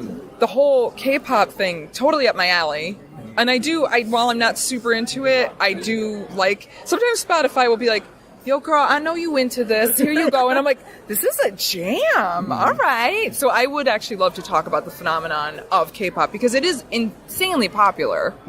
And I'm into it. So I would love to cover the phenomenon itself. Well, if you have any questions that I can help you out with, I will be more than happy to deliver my little knowledge. And I will tell you right now, you hashtag K-pop in an episode, your numbers are there. That's it. You're done. You guys are gonna go to the next level. That's how everybody does it. Yeah. Oh, is that what we're missing? Yeah. It's the hashtag K-pop. Yeah, but be prepared for the war if you get something wrong. Ooh, I am okay with being corrected on something. Hey, we did the black metal episodes and nobody came for us, so yeah, that's good. Awesome. People have been pretty good. People are pretty nice. Well, guys, thank you so much for taking the time to talk to us, me, and the Soul Wizard crew. We love your show so much. I mean, I really do. The amount of joy that I get out of this, I can't believe we bumped into you just here at the convention. And once we started listening to that show, I was like, this is the best show. This is one of the best shows ever. So thank you guys so much for taking the time to talk to us. Thank you for talking to us. And we also, as Markella said, got to talk to Lewis from the Item Get booth. Let's hear that. All right, Wiz Kids, Marky Mark, Soul Wizard Podcast, Empire State Comic Con 2019, and I am here with Lewis, a creator of Item Get, a bunch of amazing, geeky, really cool merchandise here at Empire State Comic Con. I came across it last year, absolutely loved it. This year, he's blown it up even bigger with more cool stuff. Lewis, how you doing, man? I'm doing pretty well. How are you? I'm good. Now, the stuff that you're doing, man, is way bigger and more elaborate than last year.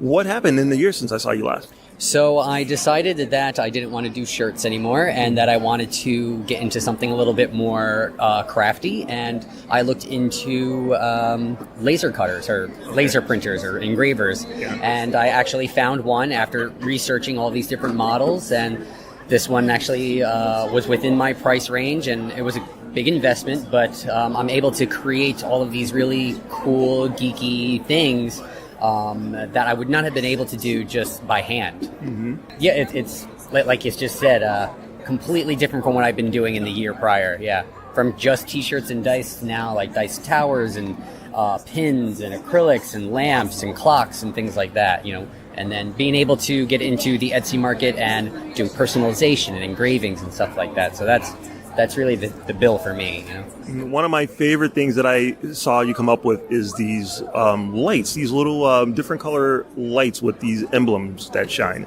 The Black Panther one that you posted was gorgeous, and I will have that at some point as soon as I find a place for it. But other than that, and the dice and the laser graving, are you still doing T-shirts, or is that something that you're just kind of putting back on the back burner? So I'm putting that on the back burner only because of inventory is really difficult. And, you know, being that I'm in Brooklyn and having to travel around the Northeast to these conventions, having this stock really does take up a lot of space and room.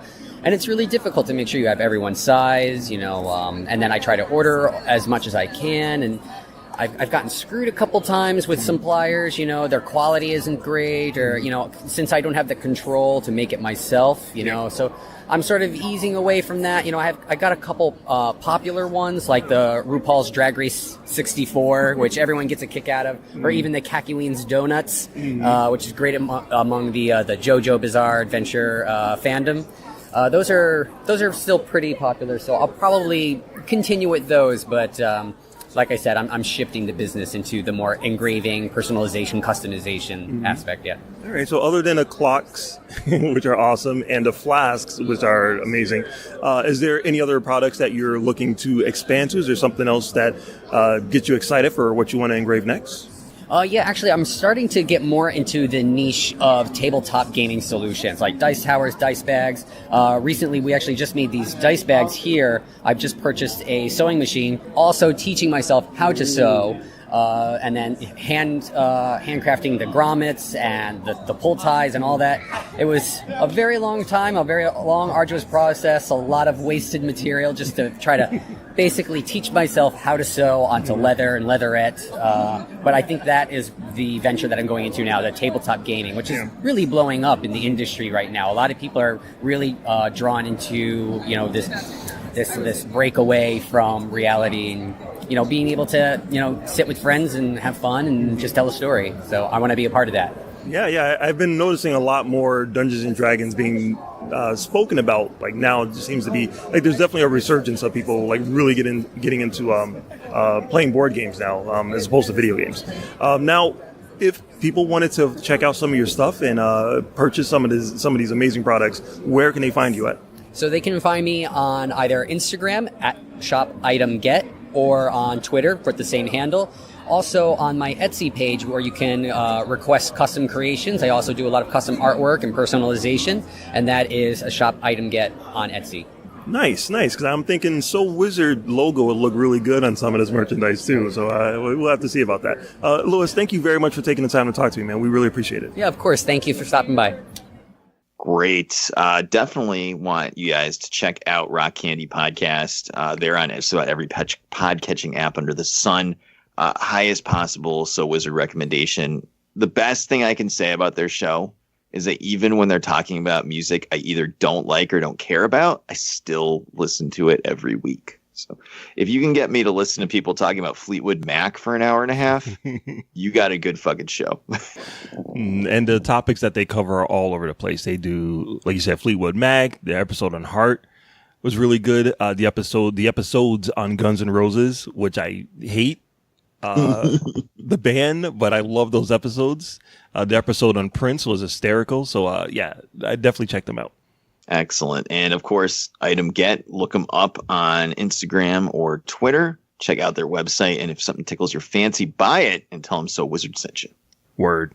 So, and then we spent a little more time walking around the floor, interacting with some of our friends. We saw Chris and Amanda from the Brotherhood of Evil Geeks, who I haven't seen in a while. We haven't seen them since like MegaFest almost 2 years ago. So it's cool to bump into them. Always nice to see them. Want to get some crossovers going with them as well. Hopefully we can work that out. You can check them out, obviously, on Twitter and everywhere else that there's podcasts and Instagram. And yeah, I mean, that was really it. Did we go to any other panels? No. I don't think there was. I don't think there was any other panels that we went to after that. Right. We were going to go to the Angry Geek Show live. Right. Because we always go to that one because it's awesome. And two, they're really good friends of ours. So we want to support them. But it was supposed to be at 4:00, and me going to this panel at 4:00 was going to be a fucking struggle anyway. And then they bumped it back to 6:00. And I'm like, dude, I cannot. I am barely functioning at this point. So we had to bounce, unfortunately. But there'll be other cons. So, in the Northeast is a very incestuous relationship with everyone in the cons. So we'll see them again. But I had a really good time. In closing, what did you think of Empire State Comic Con this year, Mark? I liked it. It's again, it's a great mid-sized con that is able to squeeze everything that you would want out of a big con into one compact area. I definitely enjoyed hanging out with you and Adam Mollyhawk, who we never really get to hang out with, just talk to online. And I got to chat with him, hang out with him for a little while, and that was a lot of fun. And yes, shout out to Adam Mollyhawk for filming all that stuff for us. It was very cool. Anything that can help me out, I very much appreciate. But yeah, it was fun. I had a lot of fun. It's definitely a nice con if you're in that area, or if you're away from it and you don't mind a drive and you want just like the full con experience without the complete ridiculousness of cattle being herded into place after place like some of the other cons. Empire State is definitely the way to go. Awesome. And I will second that. We had a really good time. There's a lot of cool booths and vendors there. They had a good selection of celebrities from all across pop culture. Panels we did get to go to see were really interesting and fun. And like you said, it's not huge, it's mid-size, and you're not like crushed like sardines in a can like you are like waiting in line at New York Comic Con or something like that. So I would definitely say next year, come check it out and look for us. We'll be there. Fingers crossed, hopefully. And your press pass is providing. That's going to do it for our coverage of Empire State Comic Con. Let's head back to the podcast. All right. So we are back from our talk about Empire State Comic Con. Fantastic time. Thank you so much to Altered Reality Entertainment for allowing us to come as press. But let's wrap up this episode of the podcast. We've got our Patreon feedback for this week. If you would like to be involved in our Patreon feedback, just pledging to the $1 a month tier gets you featured and called out on this segment with your feedback to our topic. This week, I decided to keep it real simple and just ask, are you going to get the Disney streaming service when it comes out? So, Aubrey, you said yes or maybe, right? Were you a yes or a maybe? I was a maybe, I believe, on the post, and then I chose yes. Okay. And Marcellus, you're yes, no, maybe? I'm a yes. I'm firm. Okay. Yes. I'm already opening up my wallet, so we know how I am. Let's check out what our Patreons had to say. Brent, straight from the Home Video Hustle podcast, said, probably not. And I was just like, why? Why, fam? Why? And he said he's tired of all the damn streaming services. So, Paul from the Countdown podcast, unfortunately can't get Disney Plus because it's not available in Australia. Oh, what? How is That's that? right. How is that possible? They don't get all this stuff over there for entertainment. That's why we're so highly ranked in Micronesia. But I figured Disney was all over the place, including Australia. They should have it rolled out worldwide, I think in like a year and a half to 2 years from launch in America, but it's not going to be available right away in Australia. I think it's only US and Canada to start. So. Oh, I gotcha. Right. Sorry, guys. So sorry, Paul, but if you want to message me, I'm sure I can show you where to watch the shows. So don't worry about it. John from Pina Comics said no. And I said, why? And he said he's not a big Disney guy and he'd rather watch stuff on Blu-ray. But with the pricing being so low, he might go for it. So he was a maybe. Gary, of course, the king of G.I. Joe, 100% in with us. So fuck yeah, fist bump, Gary.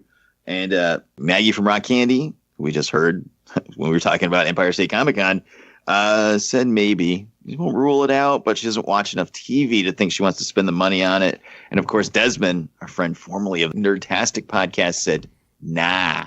Wow. Now, of course, I had to ask. So was our senior political correspondent, Amanda, again, one of our Patreons. We love her. And I'm always scared when I talk to Amanda. I always feel like she's judging me for my terrible taste in movies. But I did ask her, and she said no. And I asked her if High School Musical : the musical : the series was not going to do it for her. And she said then she's not into supporting a monopoly. Mm-hmm. And there's a lot more that went with that. But the answer from Amanda is no. So, yeah. That makes sense. It looks like it's all over the place for responses on that. I'm surprised. It sounds like it's going to be kind of like the DC Universe app that came out where they had some cool content and the price was right and it had some, unique things to it, but not everybody was down with it. I'm curious to see the people who did get it, what they feel about it now at this age. I want to see what's there on day one. That's how I think is kind of what the deciding factor is. Because like the DC app, there's a lot of cool things that are like ideas floating around about it. Yep. But then if you like log into it, it's like, okay, 1 season of Titans, curated comic books, and like 17 movies. Like, not really worth it up front, I guess. They're adding more and more stuff now. So as it moves along, it's starting to look more and more like something you want to subscribe to. If Disney Plus drops on day one with full season of The Mandalorian, all these fucking TV shows, all these movies, and you're like, all right, take my money. Mm-hmm. So I got to see what they drop with day one. But yeah, again, we're all in. But that's the Patreon feedback for this week. As I said before, jump on to patreon.com/SoWizardPodcast. Pledge just $1 a month and you can be featured every week with us on the Patreon feedback segment. So let's go around, wrap this up with some recommendations for the listeners. Aubrey, what do you got for us this week? Sabrina season 2 is out. I finished it. Be still my heart. It is, it's cool. I don't hate it. It's cool. So everybody should check it out. I just played Jump Force for the first time. It came out a month ago, probably, maybe a little bit over a month ago. And I finally got around to playing a little bit of it.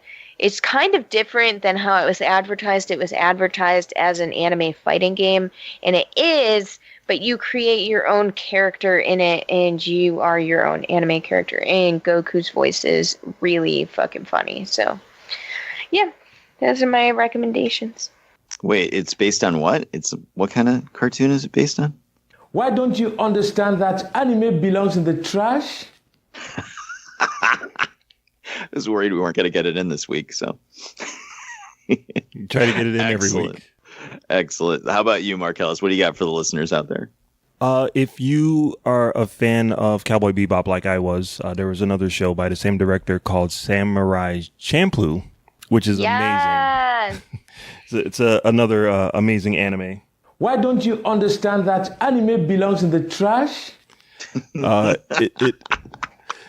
It is available on Hulu and Netflix, but if you don't have either of those, it's also now, thanks to Funimation, streaming on YouTube. So all 26 episodes are streaming on YouTube, and it's not the English dub version. So unfortunately, there is subtitles, but you get the original intent of the characters, and it's an amazing show. It's the animation is amazing. It's a story that can't exist in any other format other than animation.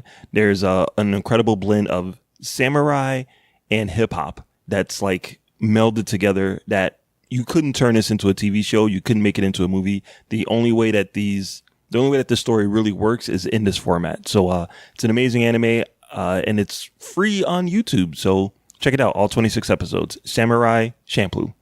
Awesome. Well, I will recommend that you go to SoWizardPodcast.com, where you can find the podcast every week. Links to all our social media accounts on the right-hand side of the page.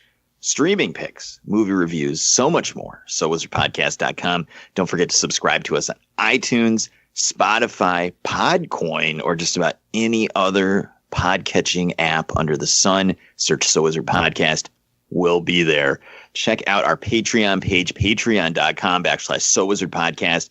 Pledge to monetarily support the show and get extra episodes exclusive to Patreon and more. Patreon.com/SoWizardPodcast. Check out our YouTube channel, YouTube, and search So Wizard Podcast. Adam shot a bunch of footage at Empire State Comic-Con. We've got that video uploading soon, as well as other weekly content exclusive to YouTube, and that is free, my friends, so check it out. I will suggest that you watch some Star Wars. I don't really have anything to recommend this week, but I love Star Wars, as we've talked about all episode long, and I am just like watching shit on Netflix, like Last Jedi is on there, and Solo. Dig out those DVDs and catch up on the Clone Wars. Jump onto your on-demand and watch some of Rebels, because that's pretty hit or miss. But when it's good, it's real good. Or even just dig out those old EU novels and start reading like the New Jedi Order or something. Star Wars rules. So that's my suggestion.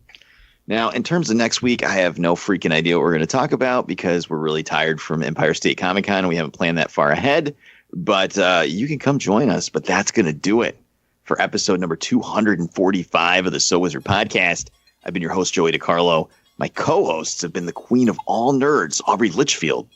Goodbye, and thanks for all the fish. And the expert, Mr. Marquis Marcellus Reagans. I am one with the Force. The Force is with me. Wakanda forever. Remember, kids, no one's ever really gone. We'll see you next week. Good journey.